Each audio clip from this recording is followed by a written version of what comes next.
inside the Defense Council, they will always say something to tarnish the name of Nigerian police. It's not true.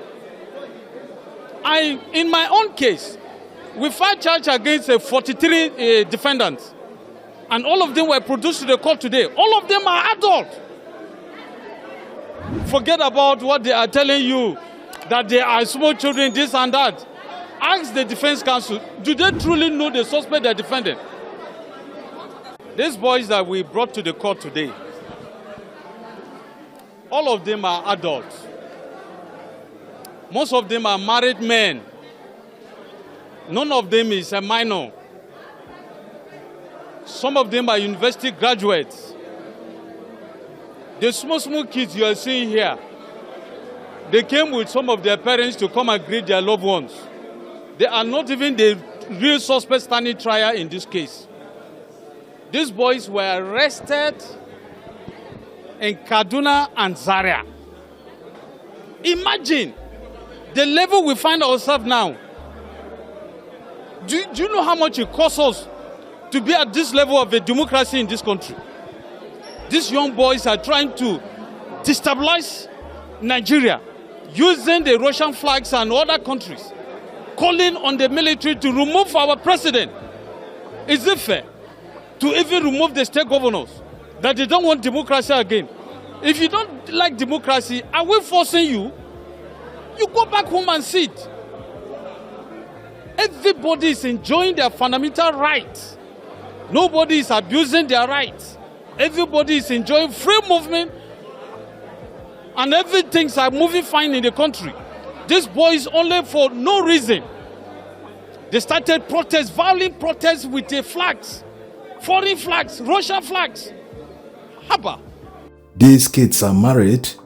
What's this lawyer's motivation? Even his junior colleagues behind him are laughing hard at his lies. Anything to justify what they did. They didn't expect the backlash from Nigerians.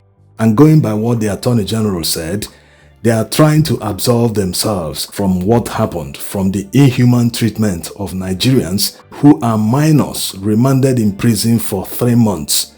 So going by what the Attorney General said, that he is working hard to bring back the adjournment instead of the January that the judge fixed. Maybe they will try to bring it closer to maybe this month so that the issue can be dealt with.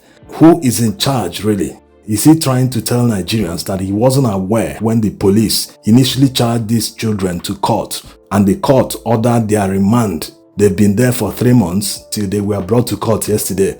Is he trying to tell Nigerians that he wasn't aware of that? So who is in charge?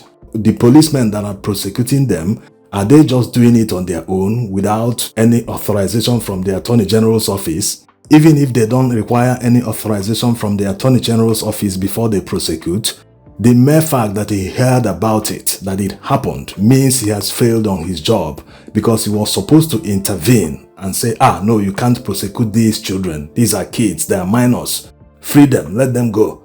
After subjecting them to inhuman treatment for more than 3 months, they are still shifting blames, passing the buck. It's the police, it's the this, it's that, it's this person. Who is really in charge?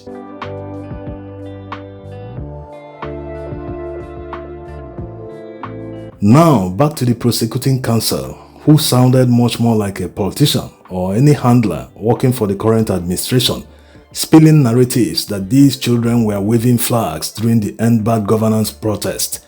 The fact that they were waving foreign flags doesn't prove anything. It doesn't mean they planned a coup.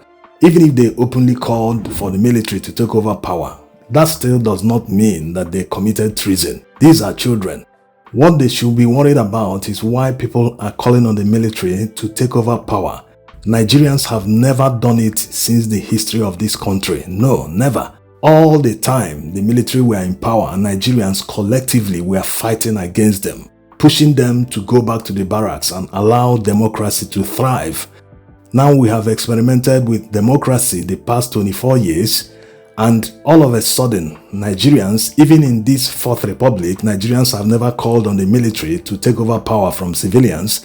But this time around, Nigerians are doing that. They should be worried that there is something different they are doing. They are doing something wrong that must have forced Nigerians to openly call on the military to take over power. So it requires an introspection. Instead of looking at the symptom that shows that something is wrong, why not go for the root cause of the problem in the first place? What is making Nigerians to call on the military to take over power? The truth is, in the Nigeria of today, very few people are still guided by morality. They think about the national interest before selfish interest.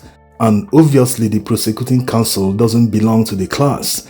That's why he openly lied on national television against children. He just doesn't care. All he cares about is his selfish interest, what he stands to gain, with no shame whatsoever. Not just the lawyer, also the judge. When this story is written again in the future, his name will be added as the judge who remanded children to prison. He could have avoided all this. Immediately he walked into the court and saw the children arraigned. He should have reprimanded the prosecuting counsel and the police. He should have used his powers to free the children, but he didn't do any of this. Instead, he completed the cycle of illegality from the police that arrested them when they were protesting in August to the willing lawyer who will say anything just to earn the money to prosecute these children, to jail children that are supposed to be in school. What will ever make these people say no? Is there anything they will never accept and say, no, this time around, I'm not a willing participant, I'm not part of this, I'm not going to do this, this is against my religion, it's against my beliefs, I won't take part. Rather, they will twist everything, use technicality, juggle it around and say, this thing that is looking like white, no, it is not white, it has become black, and try to convince the public that something that is white has become black. This is the Nigeria we live in today. While we were in court this morning, and shortly before the plea of the defendants, mainly underage children, could be taken, some of them who were looking quite malnourished, who were looking quite very sick, started slumping in court before the Honorable Justice Egwatu. Justice Egwatu, upon seeing the fainting of these young persons of school age, had to stand down proceedings abruptly. We had to rush some of these young children to the clinic within the facility of the court for them to be resuscitated. Some of them are still receiving treatment as I speak to you in the clinic. These young persons has been arrested since the 2nd day of August 2024. No food. Over 3 months. No food. They've been left without clothing, without housing, without proper care. They are looking very malnourished. As you can see the videos that are flying around social media. You're informed that they are taking Gary only. They were kept at the Kuje Correctional Center and at the IRT, the notorious IRT at SAS Abatua. IRT now. That is where they are. At SAS Abatua. Now this is the facility that has held our young children that are being kept by this government over allegations of attempting to overthrow the president. The question now comes to, how can a 12, 13, 14-year-old boy who is looking very frail and malnourished attempt to overthrow the president? That is a matter for another day. Now, to all the political and religious leaders across the country that haven't come out to condemn this, silence is complicity. If you fail to condemn this openly, that means you are afraid that you might go against the current administration. And if you are afraid of the repercussion, that means you are gaining something from the administration. Otherwise, why wouldn't you speak truth to power? Now, let's look at some political leaders who have condemned the show of shame. Let's start with the former Vice President Atiku Abubakar, who called it a horrible scene reminiscent of a Nazi concentration camp. In reacting to the show of shame, Atiku said, quote, "Every child is entitled to respect for the dignity of his person, and accordingly, no child shall be a. Subjected to physical, mental, or emotional injury, abuse, neglect, or maltreatment, including sexual abuse. B.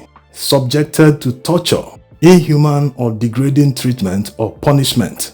The children are being prosecuted for their alleged role in the End Bad Governance protests, which took place between August 1 and August 10, 2024. If they are just being arraigned 3 months later, one can only imagine the sort of dehumanizing conditions they have been subjected to and have been detained all this while. I find it reprehensible that a man who claims to have fought for Nigeria's democracy and had led protests now demonizes those who decide to demonstrate against the effects of his harsh and draconian policies. Children who are the most affected by these policies have every right to protest peacefully, as guaranteed by the Constitution and the Child Rights Act. A nation can be assessed by the way it treats its most vulnerable citizens. It is saddening that even underage children are not spared from the wickedness of T-Pain. The disturbing condition under which the alleged accused children were brought to court projects the very justification for their participation in the protest in the first place." Unquote. What we are saying every day is that the purpose of government is to care for the poor. On P2B's part, while reacting to the show of shame at the Federal High Court Abuja yesterday, he called it disturbing and condemnable scenes captured in the circulating video showing 124 protesters, among them minors, appearing in court today as part of efforts to secure the enforcement of their fundamental rights. Going further, he said, quote, "The offense being alleged against these suspects, including minors, is protesting against bad governance that was directly affecting their livelihood and which our constitution under a democratic dispensation guarantees them. Curiously, most of the people in government today leveraged this aspect of the constitution, standing as champions of good governance while in opposition. Moreover, our status presumes that suspects deserve some dignity, even in a correctional home as human beings. The reason why we should all be concerned about a situation like this is because we are part of a global community where human dignity should be respected. May I appreciate the presiding lordship for halting the trial and saving the country further embarrassment it would have been to the world as a democratic nation. I would like to call on relevant authorities, especially the Minister of Justice and the Attorney General of the Federation, the police and the DSS, as well as National Human Rights Commission, to thoroughly investigate such inhuman treatment of minors to avert such incidents in the future." Unquote. Yes, the second to last paragraph, P2B put that in a question mark. Maybe he released this statement before the court session finalized yesterday, but the truth of the matter is that the judge didn't strike off the matter. He remanded children to Kuje Prison, Abuja. It's not clear if it is the same judge that the police approached to remand children in prison for 3 months pending their investigation. So you see, the judges are the problem here. How can a judge remand children in prison for 3 months for police to investigate? What he's supposed to do is, whatever you need to do, whatever investigation you need to conduct, just thumbprint these children, identify their homes and release them. When you finish your investigation, then go and arrest them again and bring them to court. What kind of inefficiency is this? You don't want to investigate anything, you just want to punish people, and judges are willing accomplices. Police just comes to court, they will do whatever they want, nothing like bringing morality or common sense into it. Anyway, Rabiu Kwankwaso also released a statement condemning the show of shame, including the Kano State Governor. Many people have released statements, but the one that is very biting and hitting hard is that of Atiku Abubakar. He referred to him as T-Pain. Thanks for watching.